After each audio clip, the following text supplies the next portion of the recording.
everyone. If we could, please, let's stand and say Pledge of Allegiance.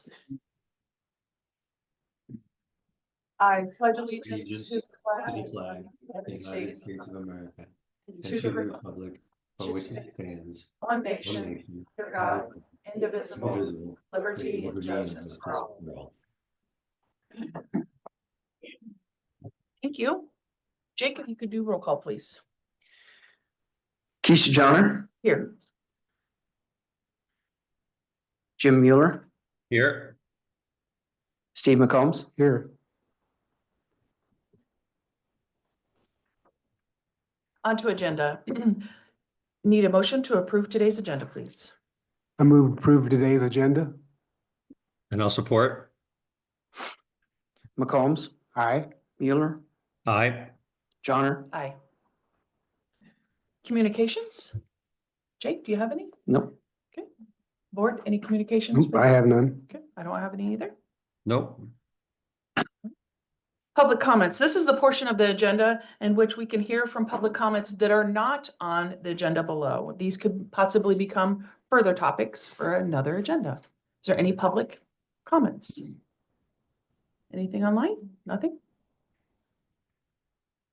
I'll entertain a motion for the consent agenda. I move to approve the consent agenda. I'll support. Mueller, Aye. Johnner, Aye. McCombs. Aye. On to business. Number one this morning is the Marion County Library Coalition. Good morning. Thank you. Good morning, everybody. I appreciate your time. I want to thank you for taking a few minutes to listen to us. The Marion County Library Coalition has come together. It's the 5 libraries throughout Marion County, and excuse me.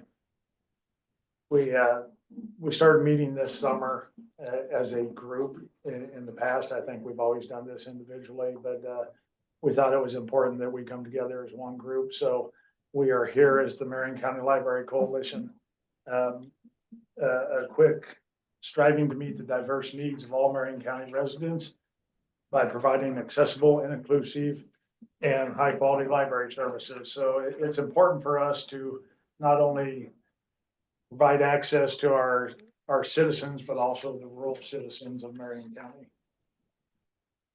So you see the 5 libraries there. I would like to introduce our directors if I could.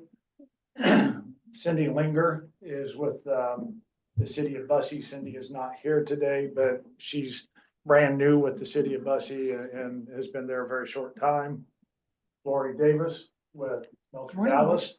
Lori's been with she's the director for 15 years now.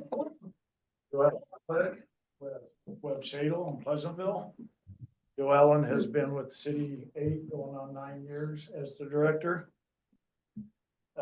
Faces are changing a little bit. Pella, Tina Hurtley is day number 2 on the job with the Welcome, Tina. Pella Library. Ashley Miller is on day number 4 with Knoxville.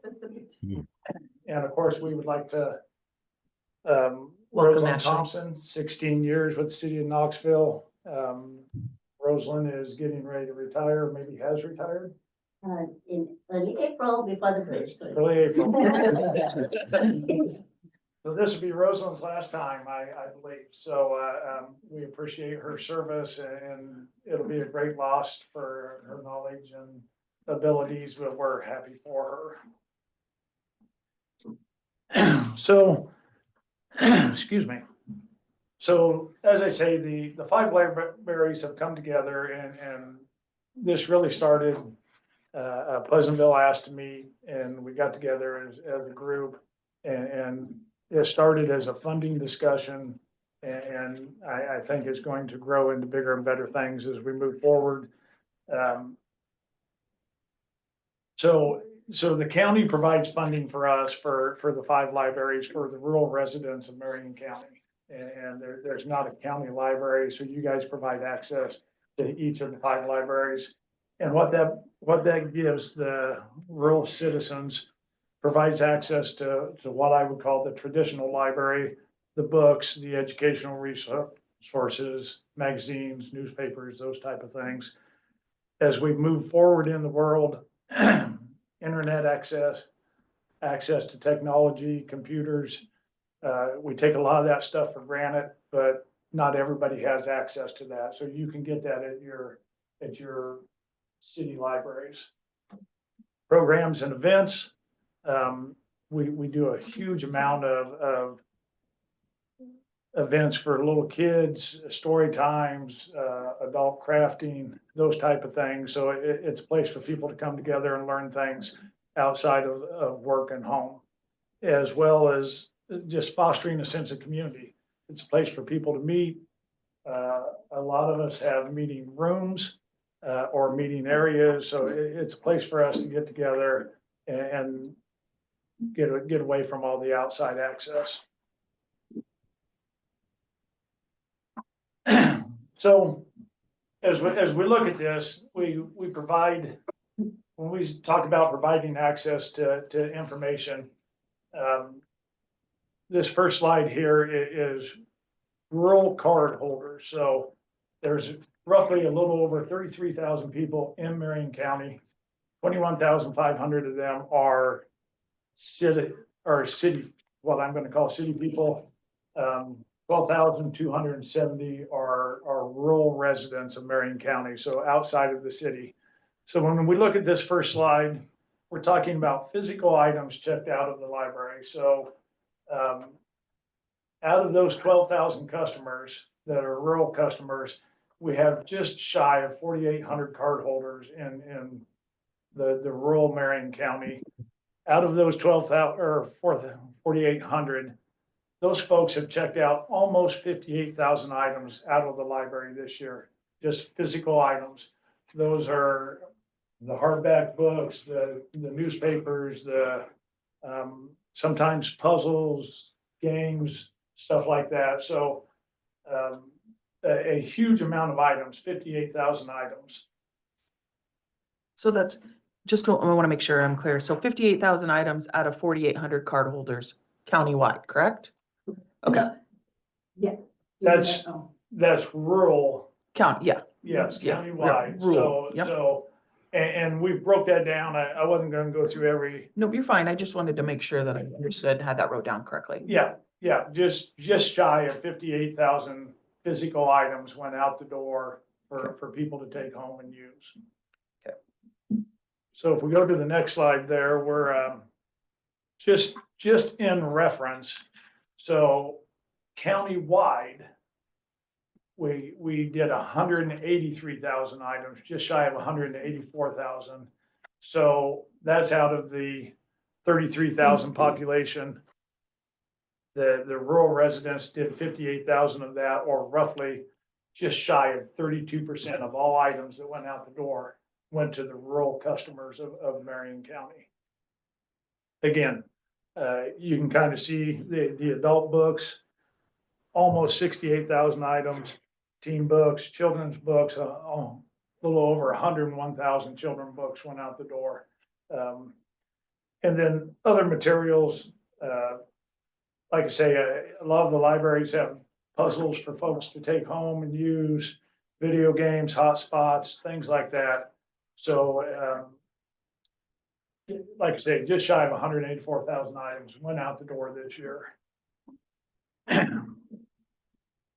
Also, a little harder to calculate rural customers, but internet access and technology, we feel, you know, a lot of us take this for granted. We just assume that everybody has this, but as you can see, that's not necessarily the case. Between the 5 libraries, we have 35 computers for people to come in and use. Of those 35 computers, we had just a little over 9,800 sessions logged in on those 35 computers this year. And then Wi-Fi connections, just a hair over 93,000. So that shows that a lot of people don't have access to the internet. They're coming in, they're filling out job applications, doing book reports, studying for school. So, you know, it's important as we move into into the future that we keep these type of things going. Programs and events, again, these are county-wise events. It's super hard for us to separate out the rural from the city checkouts here because we can do that with the physical items because you're scanning your card and we know who it went to. Right. For programs and events, people come through the door and we're just counting heads coming in. So again, just a little over 1,000 programs last year, 1,027 Marion County wide. So for those 5 libraries, they did over 1,000 programs. We had just shy of 20,000 people come in and attend those programs. So a lot of youth programs, a lot of the 0 to 11-year-olds. I mean, we did almost 500 programs. That's almost half of what happened. A lot of adult programs, crafting nights, things like that, where they're able to come in and do something and take an item home with them, and just adult education type classes. And then, of course, we talk about fostering a sense of community. The third place for all county residents. Sociologist Ray Oldenburg said a third place is a place where people can connect and meet with their community outside of work and home. So it's just a place for, like I say, I know at least 3 of the libraries have meeting halls, separate rooms where you can go in and you can hold an event or hold an adult education class. At Melcher, we don't have a separate room, but we've got areas where people, I'm sorry. We got separate areas where people can come and they can meet as a group and be away from the stresses of work and home, and they're able to come someplace else and meet. Food distribution. I know Melcher does during the summertime, the county provides food for kids at home that are not necessarily have parents at home. Between Melcher and Pella, almost a little over 33,000 items. I'm not sure how much went out of Knoxville. I know we hand out snack packs. and, Yeah. Like during Christmas, it was 300 snack packs. Yeah, so, Yeah, can you repeat that so the public Oh, can hear it? They sorry, can't hear it yeah. because she doesn't have a mic. okay, yeah, almost 33,000 items out of food distribution, daily lunches in the summertime for kids that are home away from, right, their parents maybe are not necessarily at home, but we want to make sure they're fed. 33,000 meals, and then the holiday snack bags, Knoxville get out a little over 300 holiday snack bags. All of the county libraries did this. Again, just places for people to go without and be able to provide help and access without being at work. Does the libraries cover the cost of these meals? Or- No, Oh, the okay. meals are provided by, yeah, okay, the Knoxville Food Youth Initiative. So, Okay. we have an idea of how many are coming. If we say 100 are coming and we get 120, then the next go around, we say, hey, we need more lunches. So, but it's a place for those to be distributed out of. If it's not at the library, there's not many places that they can meet and bring those meals and have a safe place for them to be while the kids are coming and picking them up. So to the real heart of the situation here, the funding, that's why we're all here. The Marion County Libraries over the last 25 years, I feel like we've kind of held steady. In 2000, 2001, we were about $65,000 from the county. In 2010 there, we were up to about that 80,000 number. For a few years, we got up to 95,000. Last year, However it happened, we've dropped back a little bit to that 85,000 number. So we understand that things are tough. We understand that all departments need to grow and there's certainly importance in all departments. But we're hoping as we move into the new year that we could possibly move back up to that 95,000 number and maybe as we work together to go into the future, maybe even increase that a little bit. But as you see over the last 15 years, we're really only pulling about $5,000 more than we were 15 years ago. So we're graciously asking for the supervisors to maybe increase that a little bit and bring us back to that 95,000 number. Just to show you where some of our cost goes. These are average monthly cost.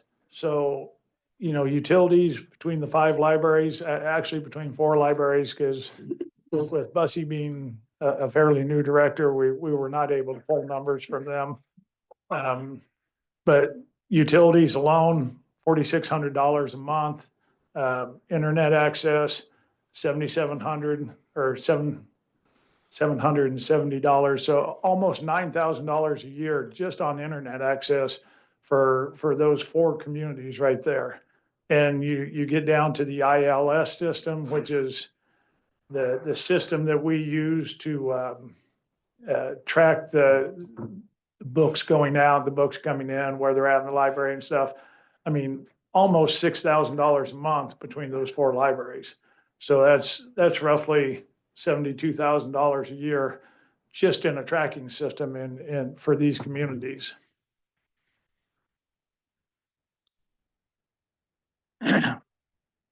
So a lot of our, as the 5 libraries met, and I should say the 4 libraries, because with Bussy being fairly new, they were not able to attend our meetings. Bussy's director wasn't able to attend, but we kept Bussy in the loop and we treated them just like we would anybody else.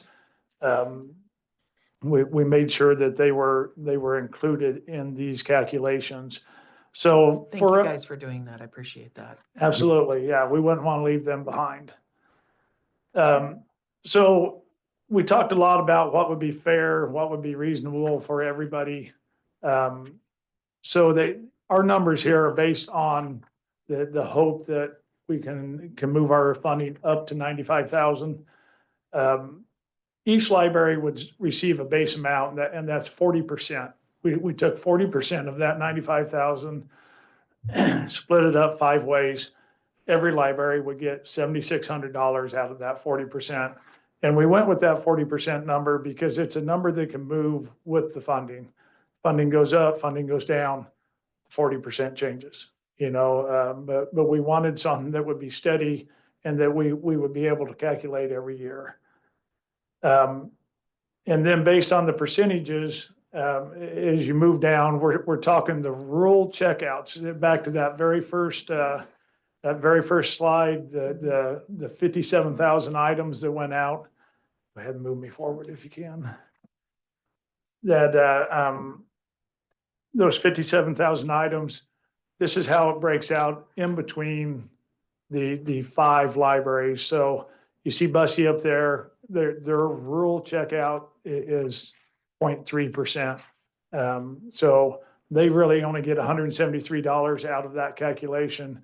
But in total, they're getting $7,773. Melcher, Bussy, Webb Shadle, we pull in about 10% of the rural customers.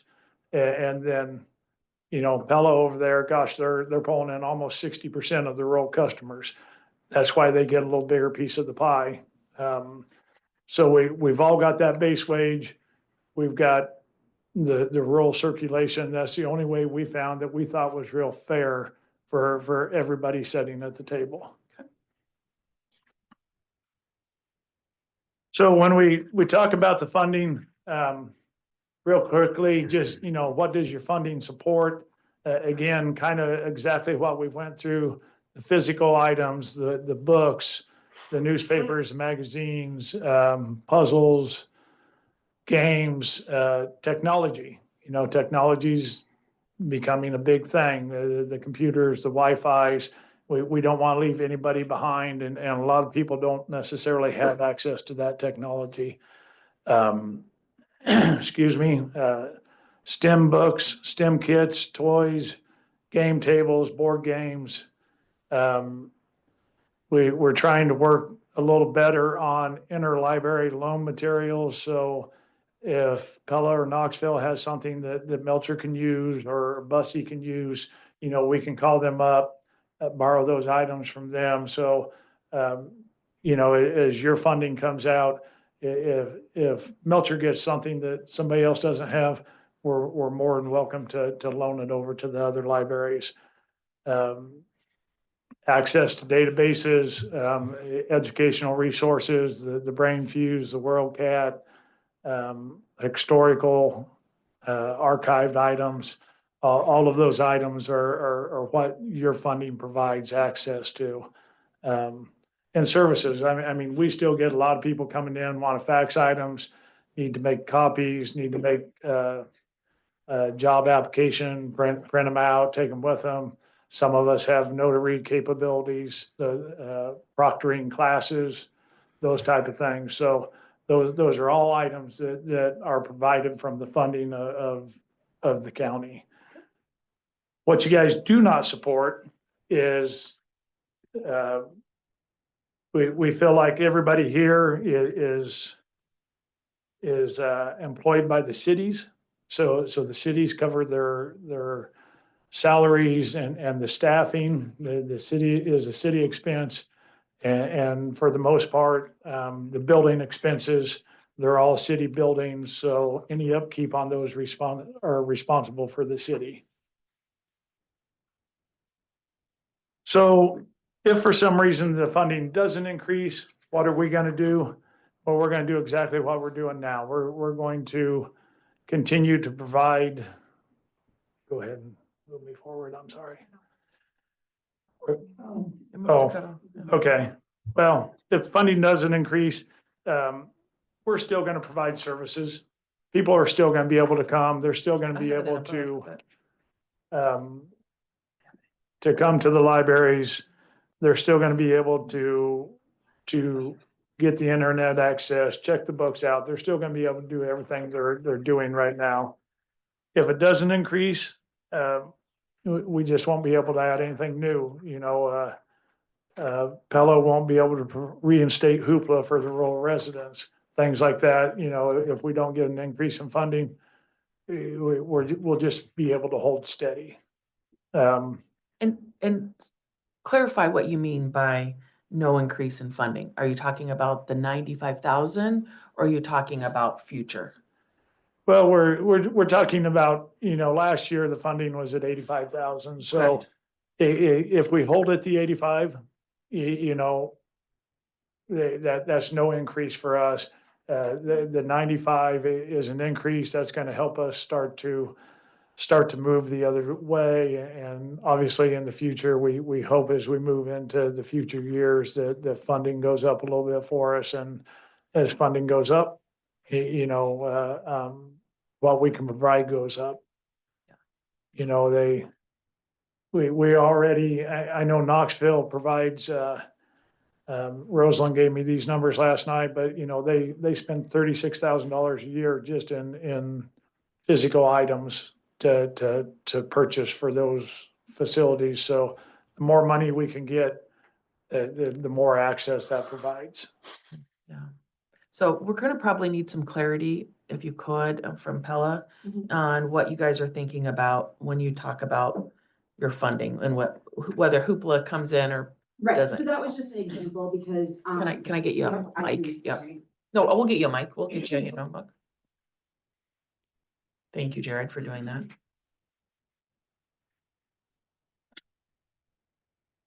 Yeah, so really what that comes down to is when you look at everything, we were already with the funding that, like, for instance, Pella has gotten, you know, we're at the bare minimum of what we can do. So for instance, we wouldn't be able to bring back Hoopla for rural Marion County residents. we would also, so we would just be pretty much staying steady, Okay. really with At the what, 95,000. at the 95,000. Yep. If you know, in future years, if we can continue to increase, we can look at, you know, adding more services. You know, if there was something new that came in place of Hoopla or another database that we can offer, you know, all residents. Can you give us an example of, on Hoopla? I know the charge is much different than it is for Bridges, Libby. Correct.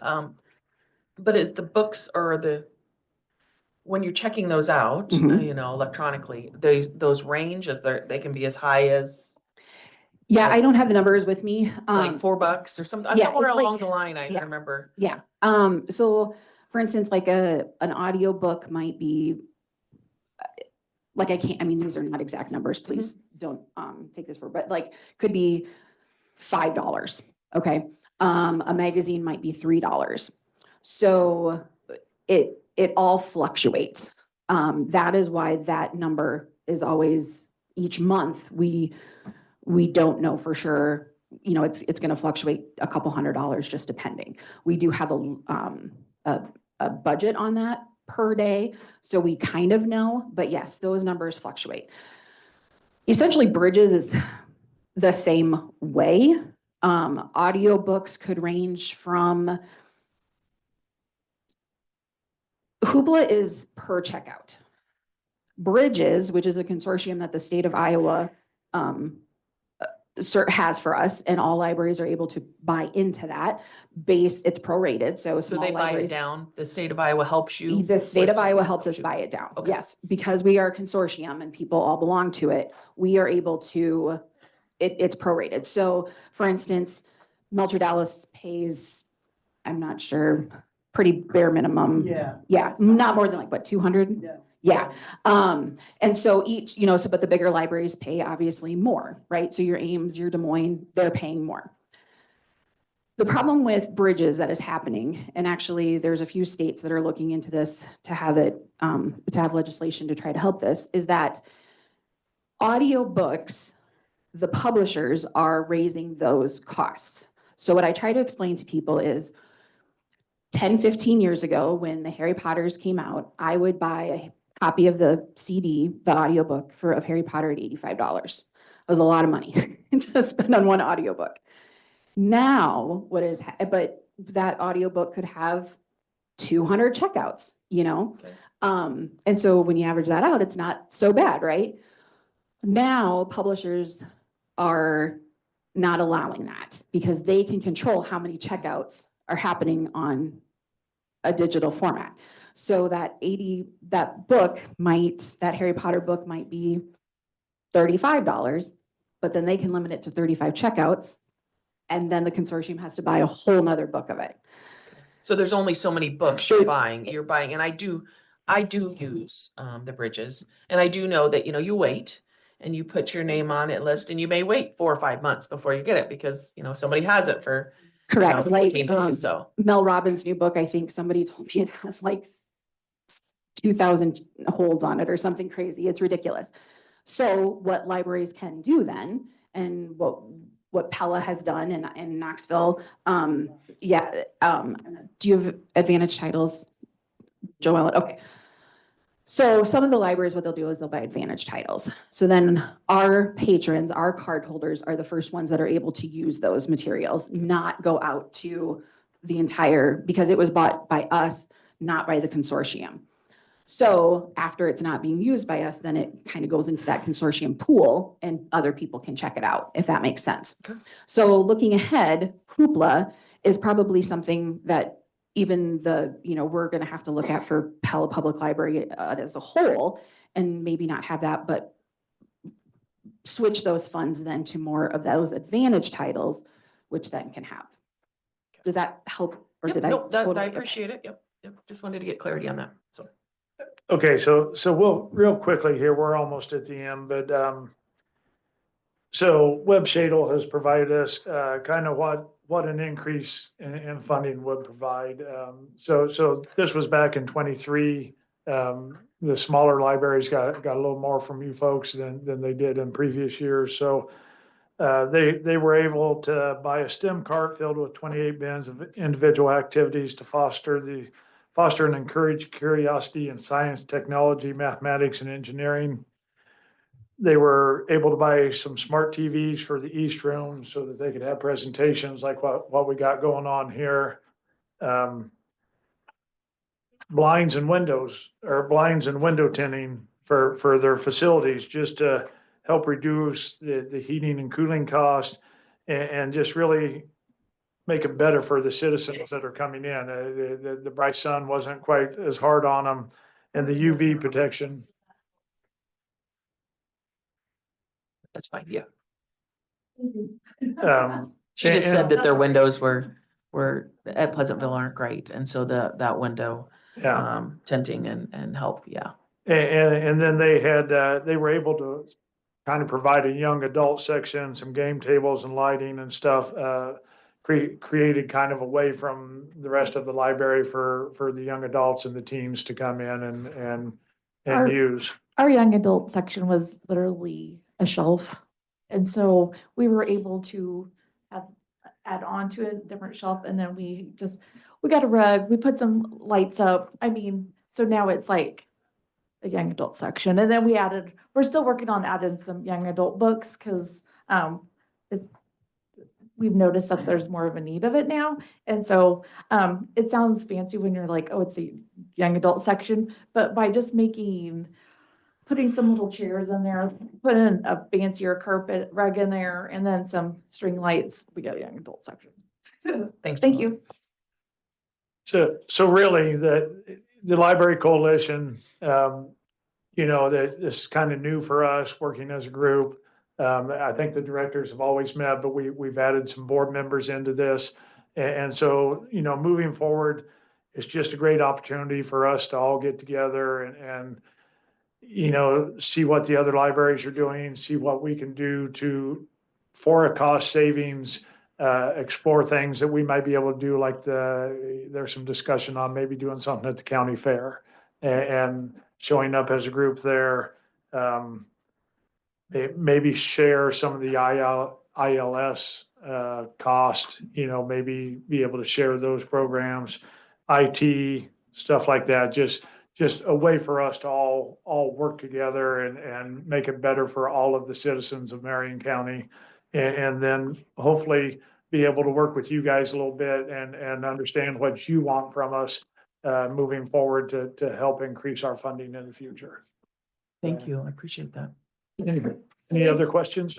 We did have a question online. And it states, the library doesn't own the books. Will you read that to me? The library doesn't own the rights to the book, so they have to repurchase it after so many checkouts. Yes. In regards to the audiobooks. Yes, Okay, thank you. Yep, that was clarification. If I remember correctly in this discussion that we had last year, the services such as Hoopla, if I remember my numbers correctly, I don't think it was a great usage by rural county residents on Hoopla, and I could be wrong, but didn't we discuss or didn't we have some thoughts last year of like a pay per use basis?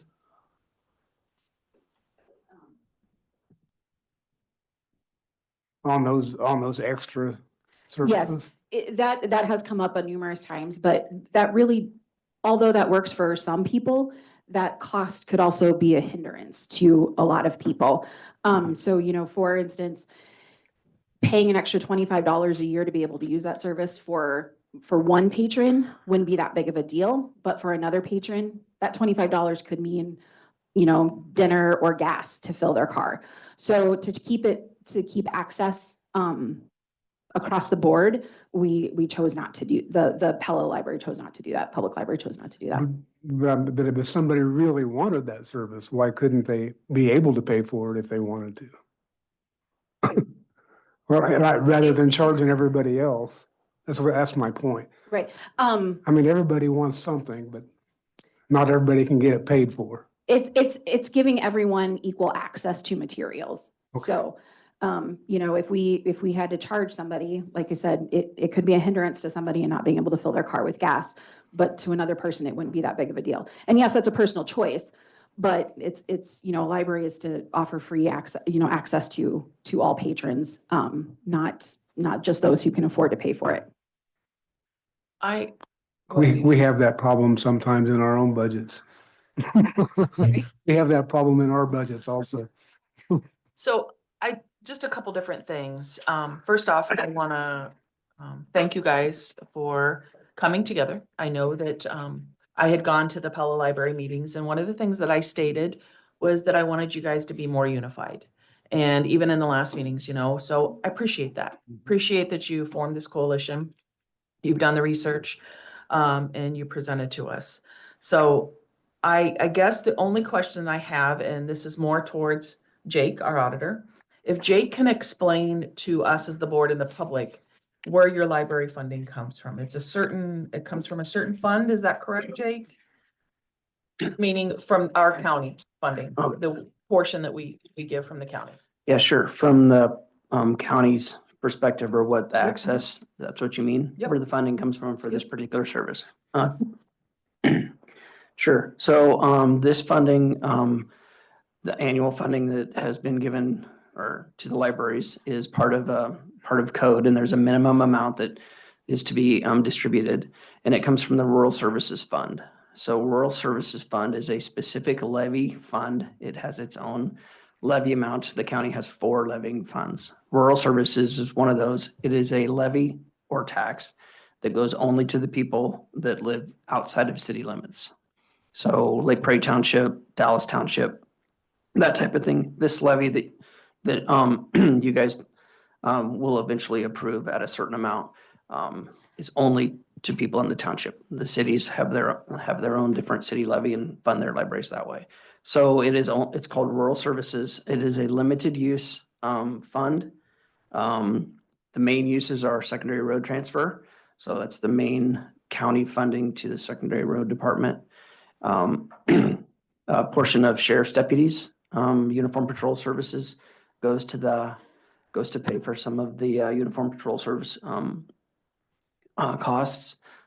Zoning, Marion County zoning, planning and zoning is funded from Rural Services Fund now, which deals with basically the theme is outside of city limit services. Those are the main ones. The donation or the grant for the animal shelter is from Rural Services Fund, and this library funding is also from the fund.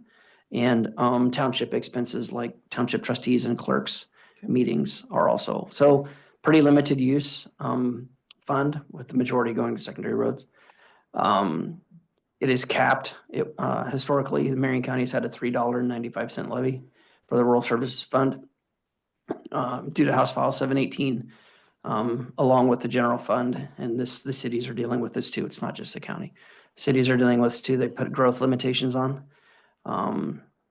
So your evaluation can grow. Normally you would just do the 395, but due to House File 718, the state is putting a limitation or a 3% max growth factor on this. So if your valuation goes up, the levy goes down. So this year, the max levy, I think that rural services can be in Marion County is 3.91 or $3.91 for those uses. It's your choice within some of those uses on if you take it from rural fund. Rural fund is limited. You can't use everything out of it. I mean, but you don't have to use it if you don't want to, I guess. So it does have the growth of basically 2.6%, I think, this year for valuation because of the limitation. So to make a long story short, the state has limited us. Well, yes, the state is limiting property tax growth to a max of 3%. And the cities and counties are dealing with that as their part of their property tax package. Yeah. Mhm. I just want to make sure the board. Is that what you meant? Yep, that's what I appreciate. And I just want to make sure the board knows that, and the public, that we're going to take all this information in. And then next week is our budget session. And then we're hoping to make a finalization by the end of the budget. So it gives us something to think about. And Jim, I don't know if you had any comments or you had any questions at all? Yeah, actually, I do have a question. And just a clarification on if the support was increased to the 95,000 from 85, that'd be a $10,000 increase.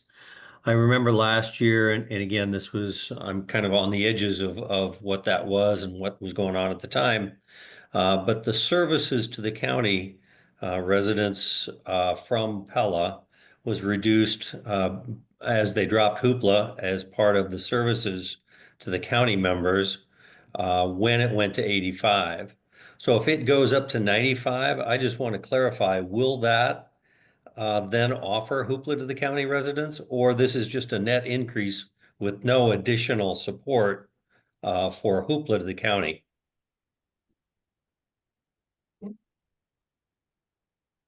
Now, bear with me, this is day 2, so I'm still learning a lot. Yep. But Nope, I want to add 2 things to that question, which is a great question. Thank you. It may not be hoopla, because one of the things we are evaluating is this the most effective service that we can offer to the county residents? And we may find that, yes, it is. If we get the increased funding, this would be the best service. But what we're seeing is hoopla may not be, and I come from Pennsylvania, so we deal with this as well. Our funding model was completely opposite. We got great state funding, not so great local funding. But it's the same challenge. So we were continuously looking what is going to get us the best bang for our dollar. And Katie has you. done a great job putting together a brochure as well that calculates the savings to residents. So kind of a return on investment. So like for every dollar you may invest in the library, it's like a 10-fold return, what you're saving the residents. So if every single resident had to purchase that book, how much that would cost over time, which is pretty significant. So that is one thing. And the one thing, since I haven't been part of these meetings, but based on experience that I have in Pennsylvania, some of the things that we could do with increased county support is apply for grants. So one of the areas that I live nearby was a rural area, and we worked really hard to apply for an IMLS grant, which is, acronyms,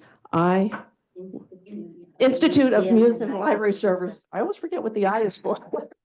Apply for a grant to do a bookmobile that allows them to go to each community and provide those services more directly.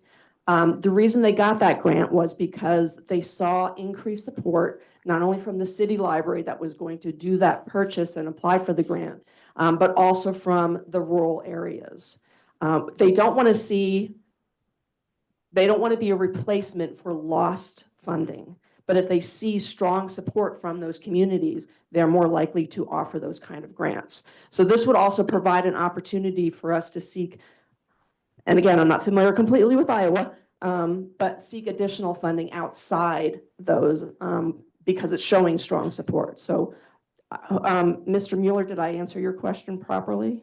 Yeah, I think so. And welcome to the state. I appreciate you coming in and jumping in with both feet. And I do appreciate the trying to find the best solution, whether it's Hoopla or some other program to support the entire county and all the citizens of all the communities. So that's always been an issue that I think all of the supervisors can agree that we just want to make sure that we're getting the best bang for all the citizens, whether they are inside the city limits or out in the county. So thank you for doing that. And also I'd like to say thank you to the whole group for getting together as a consortium to work through these issues that are facing all of us. And just a little bit more clarification on that, Supervisor Mueller. Because we would not, if the funding went back up to 95,000, Pella probably, we are still operating at a pretty, we would not be able to offer that back up at 95,000 just because we're still kind of operating at that bare bones because we've had such a decrease in funding over the years. And so the library board feels that we would have to we'd stay steady for a while, and then, yeah, with more increased funding, we'd be able to go back up, if that kind of helps a little. So what would happen if it stayed at 85? If it stayed at 85, we would just still stay right where we are. So $10,000 doesn't impact that at all then from us. impact you as we would be able to purchase more books and do that. But we just probably wouldn't be able to bring back Hoopla for that. Okay, all right, thank you. Mhm. And just a quick clarification, and you can correct me if I'm wrong. The loss of Hoopla is not necessarily, yes, the group lost $10,000 as a group, but with some of the rearranging of funding, some of the smaller communities got a little more increase, and so Pella got a little bit of a bigger decrease in the beginning, and so even with the arrangement like we're at, Pella still had a little bit of a decrease of what you were a few years ago. Correct. Do the libraries around the state, do they have some type of organization to approach the state legislature and to increase the state's support? Or do you guys, how does? Yes, the library, there is a Iowa Library Association that does do advocacy work and lobby at the state level for increase at the Have- state level. And how, have you met with resistance to that idea at the state level? Yes. Okay. I understand. Yes. Because your funding increase has not changed, is it, since the code was set in place? I mean, like 1974 or Yeah, something like that? the Code of Iowa was set back in like 1974. So I mean, those numbers have not changed and that code itself has not been updated. So that code for the state of Iowa is old. Well, that's pretty easy for the state to tell us to give more, but I'm asking them to give Yes, more. no, I agree, but yeah, our state funding is very minimal and it's not even really, Rosalind,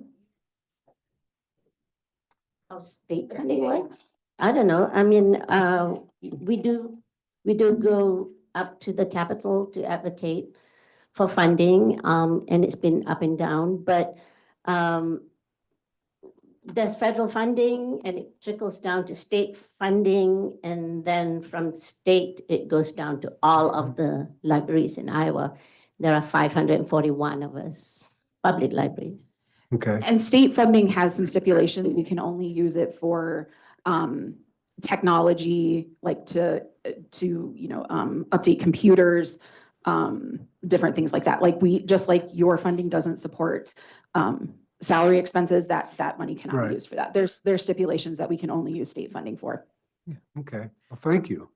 Well, thank you, guys. I appreciate it. And be watching next week as we do budget and, I think we have that as a final discussion on our Thursday meeting. So that we will, my hope is to finalize that and then let you know where we're at. So, okay. And I did just create these. I Yeah. need to learn how to sleep, but Jasmine from the Web Shadle did create us some social media stuff. And so I did kind of put a little pamphlet together that we can start handing out to rural Marion County patrons and just a way for them to kind of keep an eye on what's happening all over. Just recently I had a couple programs and we had some patrons from Knoxville and Pleasantville come. So just a way for everybody to kind of keep in touch. So thank you very much. Thank you for your time. And thank you. Thank you. Yes, Representative we Moore. thank you guys all for your time, and I know we took quite a bit of time, but thank you all. No, appreciate it. Thank you. Thank you. With that, I'll entertain a motion to close discussion. So moved. Discussion? Support. And I'll let you guys, you can All leave right. if you'd like. Motion by McCombs and support by Mueller. Is that okay? Yeah. Johnner, Aye.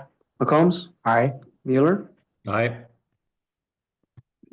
On to item number 2 is the Marion County Special Event Application, Knoxville Farmers Market. Is there anybody on for that or? I don't know that anybody's going to be on, Danae. I'll take it if that's okay. Danae turned it in. I sent it out to all departments. I think it's just like it has been, before. I do believe they only do the Saturdays now, not Tuesdays.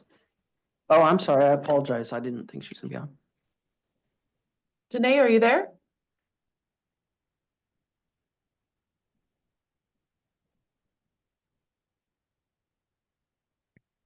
Okay, that's fine. I am here. Can you hear me? Yep, there you go. Yes. Regarding the farmer's market, it's my understanding, I know that you maybe switched last year, you're only doing Saturdays. Is there anything new, different that we should know as a board? No, it's pretty much the same thing. We're just applying to go around the square again. Okay, And we are just doing Saturdays. okay, you are just doing Saturday, okay. Board, do you have any questions for Renee or if not? I'll entertain a motion. I move to approve. Second. McCombs, Aye.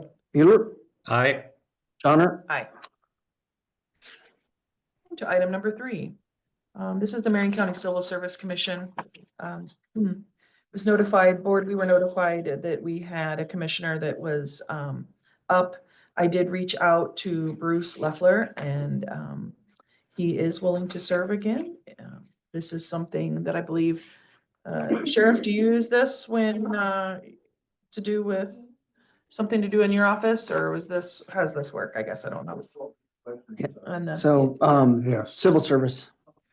Yeah, so anyways, So they, you know, the civil service, has, the main functions are testing for applicants for new deputies. Yep. And then, if there's also issues, that can get to a civil service level up, but I think mainly it's used for applicants of new. new hire, okay, New all hire. right. New applicants and promotional testing Okay. on it, and he's always done a fabulous job for us. Okay, all right. So board, this is a position, we have two, we can appoint two, and then the county attorney appoints one. So this is, Bruce would be filling one of ours. So, if you have no further questions, I'll entertain a motion to approve Bruce.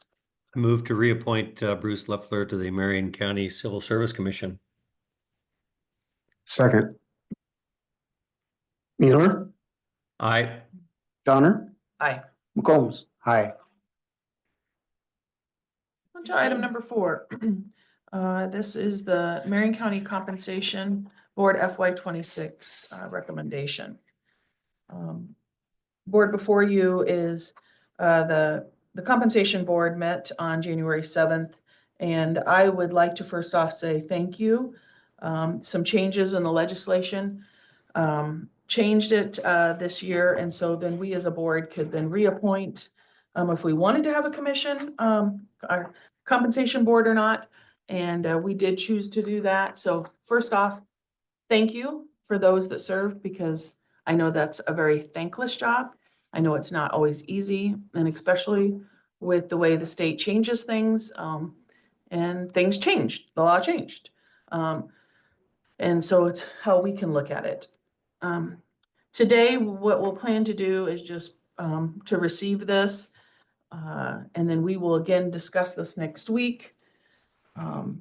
If that's what, that's what I would hope that we could do as a board. I do think there's some big picture items that we need to maybe, I just would like the board to think about. And these are things that when we are looking at salaries, this is part of the job that is not fun for any of us. Just gonna state the facts. This is the part that's hard.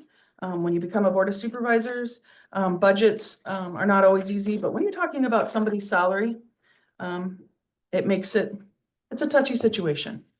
And I know that these are things that keep me up at night. These are things that I think about, and I'm trying to face, how do we be equitable? How do we be respectful to what the citizens, the taxpayer, and then we all have jobs that we do. So, those are things to do too. When looking at the salaries, I would just like to keep in mind, I did have formula set up, and I'd like to hand that out to the board. Jim, we'll just probably have to, maybe I'll give that to Lisa and she can scan that to you so you can review. But when we look at these salaries and we look at what electeds and their deputies and within each department, so it's the trickle down. So the compensation board recommendation, if we took it at 100% increase, just the electeds would be almost 87,000. All right, the trickle down with that would be another 128,000. So the total increase, if we took this at 100%, would be 214,963. With the state capping us, with the growth, and this is 16 employees, and we have 130 plus employees total. So, you got to consider, and what's the other 120? We have to think of what we can give them too. The state has capped us, and I think Jake will explain a little bit more about that next week. And I know that when I had my department head meeting, I spoke about how our growth is. And our growth is roughly right at the same it has been for the last several years. It's about $200,000 total county. Okay, that's tax levy for general fund, which pays majority of our salaries. So we have things we have to think about. And this is something that we will again discuss next week. House File 718 has made challenges for us. So, and we also have to think about how we compound. We roughly have, their biggest item in our budget is salaries. And when you start compounding that, it can compound very quickly. And we have to think about what is the impact to county finances and the taxpayer. So, but Board, I don't know if you have any other questions, thoughts. Again, this is just something we will take. I wanted to just talk about it a little bit, especially since this is new for Jim. And he can, we need to think about it, so.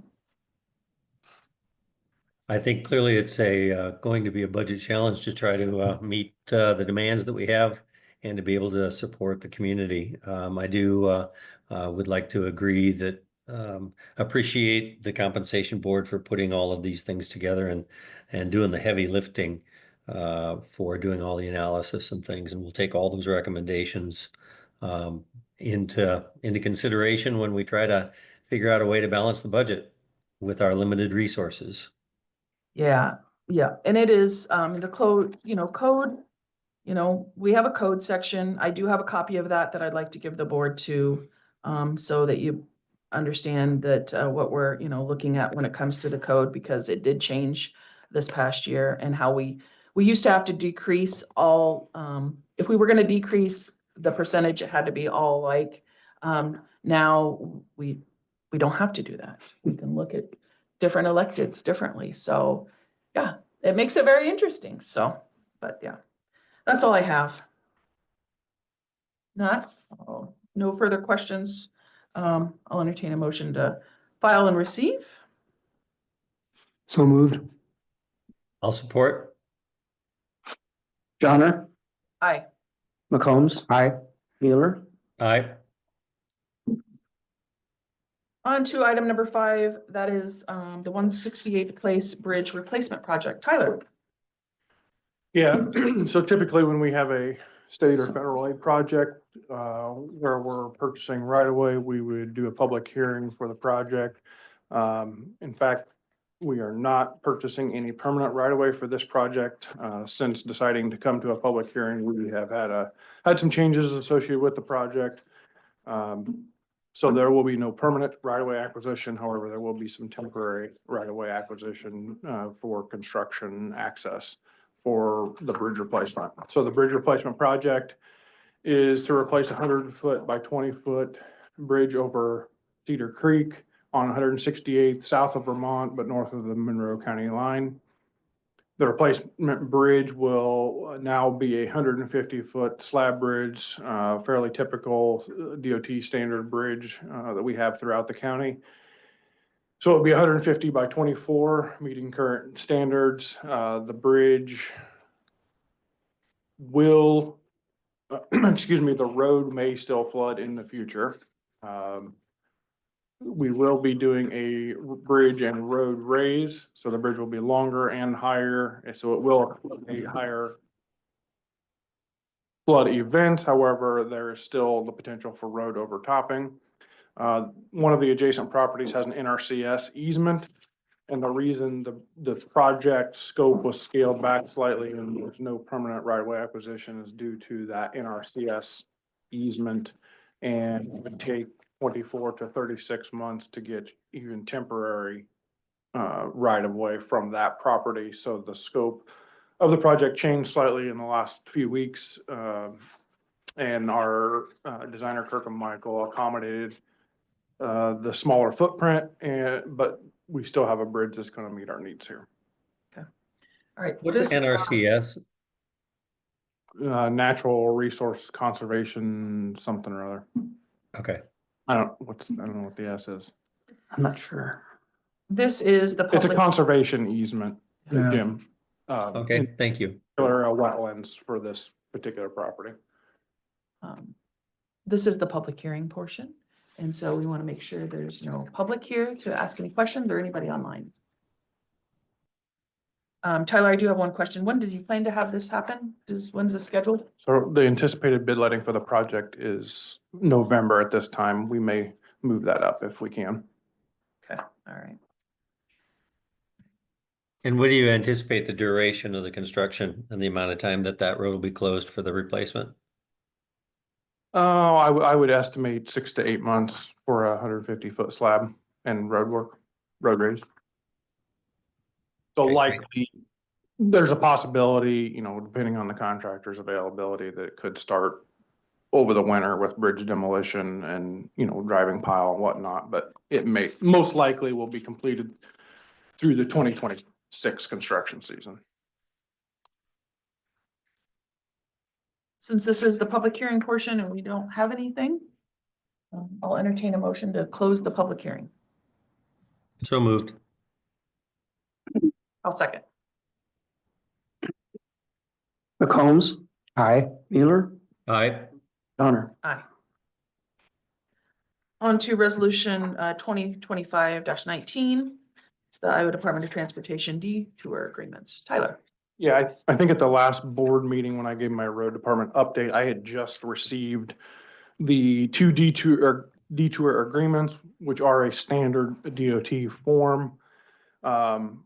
Since then, the DOT has performed their inspection on the roadways, documented the existing conditions of the road, and we've had further discussions regarding the gas tax method of compensation per the agreement. So typically, when the DOT detours a primary road onto a secondary road, there's compensation.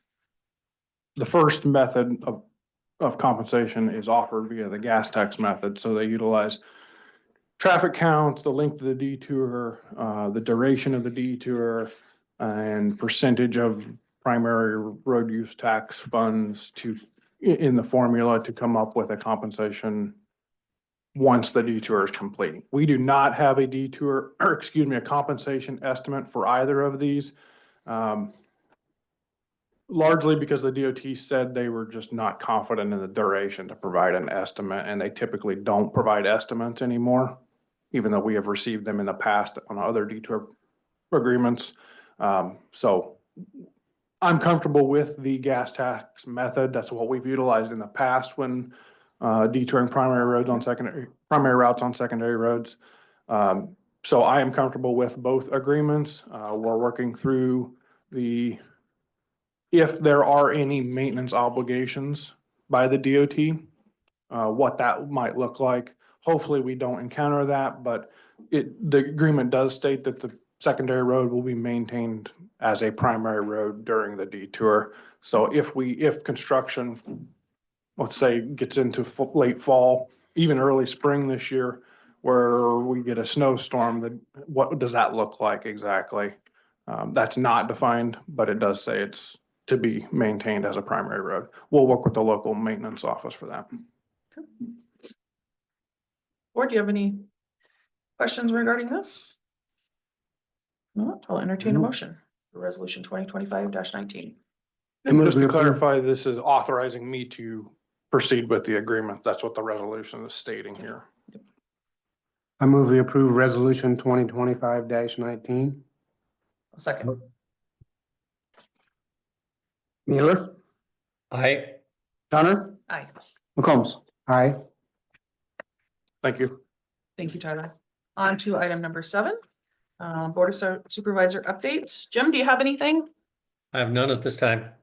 I have none. I just want to remind everybody, next week is budget week. And that it will be Monday through Thursday. We're starting at 9 a.m. on that, all right? I will send out the sheet again, the budget, just a reminder, what we've sent out in the past, and just so everybody is kind of knows which day that they're on.